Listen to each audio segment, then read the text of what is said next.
यसरी सामधान गर्दैछ ओए के रे दार्चुला बेच गाउँपालिका वडा नम्बर 2 दुम्लिङमा सामधान चल्दैछ है।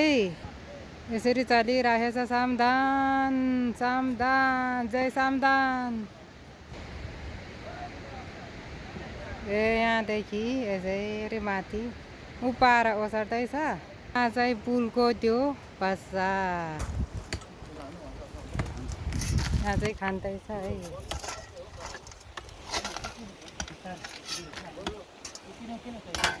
यसरी खाँदैछ हामी। यसो सामधान गर्छ, कोहीले गिटी कोर्छ, कोहीले ढुङ्गा ओसार्दैछ, कोहीले चाहिँ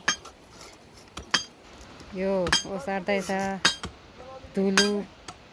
यत्रो ठुलो फुट्दैछ कि गाह्रो लाग्छ, यो त कति दिन लाग्छ। त्यहाँ यहाँबाट यसो यसो यहाँ राख्ने रहेछ जात चाहिँ यसरी चल्दैछ।